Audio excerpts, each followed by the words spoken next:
একটা মন্দির যেখানে হাজার হাজার মানুষ প্রতিদিন ছুটে আসে ভগবানের কাছে সন্তান চাইতে, ভালোবাসা চাইতে, সুস্থতা চাইতে। কাঁধে বাঁক নিয়ে বহু দূর থেকে হেঁটে আসে শুধু এই শিবলিঙ্গকে ছুঁয়ে দেখবে বলে। কিন্তু এই মন্দিরের নাম যখন ইতিহাসে লেখা হয়েছিল তখন লেখা হয়েছিল রক্ত দিয়ে। একটা 16 বছরের মেয়ে, একটা প্রভাবশালী পুরোহিত, একটা স্বামী যে ভালোবাসতো, আর একটা বটি যেটা দিয়ে কাটা হয়েছিল একদিন গলা। এই খুন এতটাই বড় সেন্সেশন হয়ে গেছিল কলকাতায় যে মানুষ টিকিট কেটে এর বিচার দেখতে যেত আদালতে, ঠিক যেমনটা সিনেমা দেখতে যাওয়া হয়।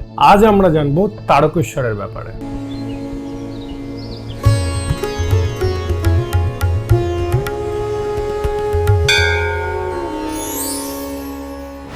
বাংলার সবচেয়ে পবিত্র শিব মন্দিরগুলির মধ্যে একটা। কিন্তু এই ভিডিওতে শুধু আমরা ভক্তির কথা জানবো না, এমন একটা ঘটনার কথা জানবো যেটা 1873 সালে গোটা কলকাতাকে থামিয়ে দিয়েছিল। এমন একটা এর পেছনে ইতিহাস আছে যা আজও 150 বছর পরেও অনেকের কাছে অজানা। গল্পটা শুরু হয় প্রায় 300 বছর আগে, সপ্তদশ শতাব্দীর শেষের দিকে। অযোধ্যা থেকে একটা মানুষ এসেছিল এই অঞ্চলে থাকার জন্য, যার নাম ছিল বিষ্ণু দাস, যে তার পরিবার নিয়ে এক নতুন জীবন শুরু করতে চেয়েছিল এই বাংলার মাটিতে। কিন্তু নতুন জায়গায় নতুন মানুষ মানেই সন্দেহ। গ্রামের মানুষরা তাকে আর তার পরিবারকে নিয়ে রটাতো নানান গুজব। ভিন্ন ভাষায় কথা বলার মানুষ, ভিনভাষী। বলা হয় বিষ্ণুদাস নিজের সত্যতা প্রমাণ করার জন্য একদিন লোহার গরম দণ্ড হাতে তুলে নিয়েছিল। সবাই ভেবেছিল হাত পুড়ে যাবে, কিন্তু এক বিন্দুও পড়ে না। তারপর থেকে গ্রামের মানুষ তাকে সম্মান করতে শুরু করে, সাথে ভয় পেতেও শুরু করে। কিন্তু আসল রহস্যটা ছিল অন্য জায়গায়। বিষ্ণুদাসের ভাই একটা অদ্ভুত ব্যাপার লক্ষ্য করেন। একটা গরু রোজ একই সময়ে একই জায়গায় গিয়ে দুধ দিয়ে আসে। কেউ দুধ দোয়াচ্ছে না, বাট একই জায়গায় সে দুধ দিয়ে চলে আসছে মাটিতে, কোনো কারণ ছাড়াই রোজ। দিনের পর দিন এই একই জিনিস লক্ষ্য করায় কৌতূহলী হয়ে ওঠেন তিনি, আর সিদ্ধান্ত নেন মাটি সরিয়ে দেখবেন এখানে কি আছে। মাটি সরাতে সরাতে উদ্ভূত হয় এক শিবলিঙ্গ, স্বয়ম্ভু, যা কারো দ্বারা তৈরি নয়, নিজে থেকে উদ্ভূত। সেই রাতেই দুই ভাই নাকি স্বপ্ন পায় শিবের। শিব নিজে এসে স্বপ্নে বলেন, এখানেই আমি আছি, এখানেই তৈরি হোক আমার মন্দির। এই খবর যথারীতি ছড়িয়ে পড়ে আশেপাশের গ্রামে। সেই সময় 1729 সালে হুগলির রাজা ভারমল্ল এই স্বপ্নের কথা শুনে তৈরি করলেন এক মন্দির, নাম দিলেন তারকনাথ, শিবের এক রূপ। বাংলার 8 চালা স্থাপত্য রীতিতে তৈরি হলো এই মন্দির। 4টে ছাদ একসাথে, ওপরে একটা ছোট্ট চূড়া, আর সামনে নাট মন্দির, যেখানে হাজার মানুষ বসে একসাথে প্রার্থনা করতে পারেন। মন্দিরের পূর্ব দিকে রয়েছে লক্ষ্মীনারায়ণের মন্দির, পশ্চিমে শিবগঙ্গা, উত্তরে দামোদর ঠাকুরের মন্দির। গোটা একটা মন্দিরের কমপ্লেক্স তৈরি হলো সেই স্বয়ম্ভু শিবলিঙ্গকে ঘিরে। আজও এই মন্দির শিবের 12 জ্যোতির্লিঙ্গের মধ্যে একটা বলে মানা হয় বাংলার মানুষের কাছে। যদিও এই নিয়ে পণ্ডিতদের কাছে অনেক মতভেদ আছে, তবে সেটা বাংলা মানুষের কাছে ম্যাটার করে না। তাদের কাছে শিব মানে পরম আশ্রয়, পরম শক্তি। কিন্তু প্রশ্নটা হলো, প্রতি বছর শ্রাবণ মাসে কেন তারকেশ্বরের রাস্তা ভরে ওঠে লক্ষ লক্ষ মানুষের মহাসমাবেশে? কেন লক্ষ লক্ষ মানুষ পায়ে হেঁটে আসে তারকেশ্বর? উত্তরটা লুকিয়ে আছে মানুষের ভক্তিতে, মানুষের বিশ্বাসে। হিন্দু ধর্মে শ্রাবণ মাসকে বলা হয় শিবের সব থেকে প্রিয় মাস। কথিত আছে এই শ্রাবণ মাসেই শিব বিষ পান করেছিল সৃষ্টিকে রক্ষা করার জন্য। আর তারকনাথও সেই শিবেরই একটা রূপ, সেই রূপকে বলা হয় তারকনাথ। তাই এই মাসেই সারা বাংলা থেকে মানুষ, এমনকি ঝাড়খণ্ড বিহারের সীমান্ত থেকে কাঁধে বাঁক নিয়ে রওনা দেয় তারকেশ্বরের উদ্দেশ্যে। কখনো কখনো 100 কিলোমিটারের বেশিও পায়ে হেঁটে আসে এই তারকেশ্বরে। গঙ্গা নদী থেকে জল ভরে তারা নিয়ে যায় তারকেশ্বর, তারপর সরাসরি গিয়ে জল ঢালে শিবলিঙ্গের ওপর। রাস্তার দুধারে বসে সারি সারি অস্থায়ী দোকান, চিকিৎসার ব্যবস্থা, জলপানের ব্যবস্থা। গোটা 1 মাসের জন্য এই রাস্তা হয়ে ওঠে এক অস্থায়ী মহানগরী। লণ্ঠনের আলোয় সারা রাস্তা ভরে ওঠে। ওপর থেকে দেখলে মনে হবে এক আলোয় বহমান নদী। মন্দিরের ঠিক পাশেই আছে দুধ পুকুর, একটা পবিত্র জলাশয়। এখানে ডুব দিলে মানা হয় যে পাপ মোচন হবে, মনস্কামনা পূর্ণ হবে। বিশেষ করে যেই দম্পতির সন্তান হচ্ছে না, তাদের কাছে এই পুকুর একটা বিশেষ গুরুত্বপূর্ণ।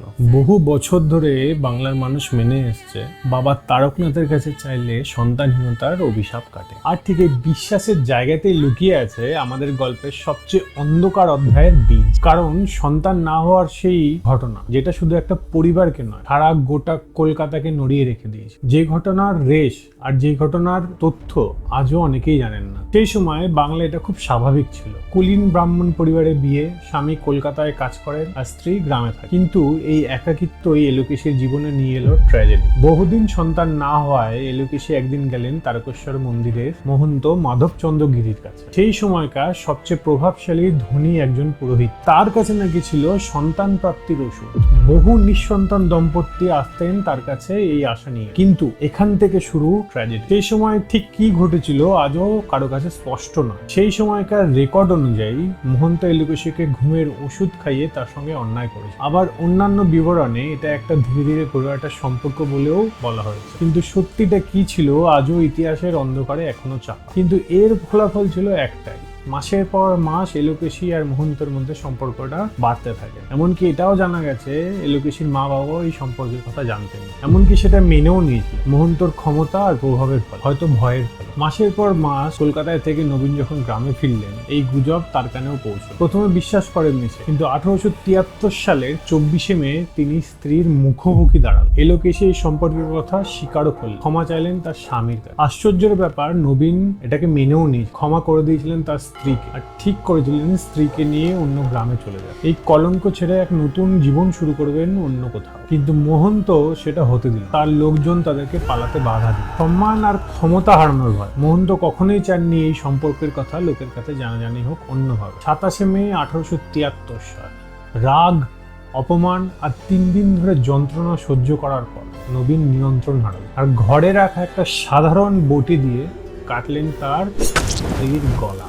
তারপর নবীন নিজেই গিয়ে থানায় আত্মসমর্পণ করলেন আর বলেছিলেন, আমাকে তাড়াতাড়ি ফাঁসি দিন, এই জায়গা আমার কাছে এক মরুভূমি। এই খুন শুধু একটা পারিবারিক অপরাধ ছিল না, এই খবর হয়ে উঠলো একটা সেন্সেশন সারা কলকাতা জুড়ে। পত্রিকাগুলো দিনের পর দিন হুবহু শব্দ ছাপতে থাকলেন খবরের কাগজে, ছাপতে থাকলো বিস্তারিত বিচারের বিবরণ। হুগলি সেশন কোর্টে বিচার শুরু হলো। ভারতীয় জুরি নবীনকে দোষী সাব্যস্ত করলো না পাগলামির যুক্তিতে। তাদের বক্তব্য ছিল, স্ত্রীর এই ঘটনা শুনে কোনো স্বামীরই মাথা ঠিক থাকতে পারে না, আর তারই ফলাফল ছিল এই খুন। কিন্তু ব্রিটিশ বিচারক ফিল্ড সেই রায় খারিজ করে মামলা পাঠানো হলো কলকাতা হাইকোর্ট। সেখানে প্রমাণিত হলো এলোকেশী আর মোহন্তের মধ্যে সত্যি একটা সম্পর্ক ছিল। সাক্ষীরা বলেছিলেন তাদের একই সঙ্গে দেখা গেছে বহুবার। শেষ পর্যন্ত রায় হলো নবীনের যাবজ্জীবন কারাদণ্ড আর মোহন্তের মাত্র 3 বছরের সাজা। কিন্তু জনমত পুরোপুরি এগেনস্টে ছিল এই রায়ের। মোহন্তকে বানালো তারা ভিলেন, ক্ষমতাধারী একটা পুরোহিত যে নিরীহ নারীদের ফাঁদে ফেলে এরকম অপরাধ করে। আর নবীনকে বানানো হলো সম্মান রক্ষা করে স্বামী, যে তার স্ত্রীর সম্মানের জন্য নিজেকে উৎসর্গ করতেও পিছুপা হননি। আর এলোকেশীকে দেওয়া হলো সবচেয়ে বড় নাম, প্রলোভনকারী আর পুরো ঘটনার মূল কারণ। জনরসের চাপে পড়েই নবীনকে 2 বছর পরেই মুক্তি দেওয়া হলো। এই ঘটনা মানুষের মনে এতটাই দাগ কেটেছিল যে এটা নিয়ে তৈরি হলো কালীঘাট পট, সেই সময়ে বিখ্যাত লোকচিত্র শৈলী, যেখানে শিল্পীরা রঙার তুলে দিয়ে এঁকেছিল খুনের মুহূর্ত আর বিচারের দৃশ্য। বাংলার থিয়েটারে বছরের পর বছর মঞ্চস্থ হলো এই নাটক, যেখানে নবীনকে দেখানো হতো নায়ক হিসাবে। আজ 150 বছর পরেও সেই ছবি সংরক্ষিত আছে বিশ্বের বিভিন্ন জাদুঘরে। একটা মন্দিরের নামে নীরব সাক্ষী হয়ে রয়ে গেছে সেই ছবিগুলো। 150 বছর পরে তারকেশ্বর মন্দিরে সেই রক্তের দাগ। আজ হাজার হাজার মানুষ আসে এই মন্দিরে সেই প্রার্থনা নিয়ে, যেই প্রার্থনা নিয়ে একদিন এলোকেশী এসেছিল, সন্তান, সুস্থতা আর শান্তির জন্য।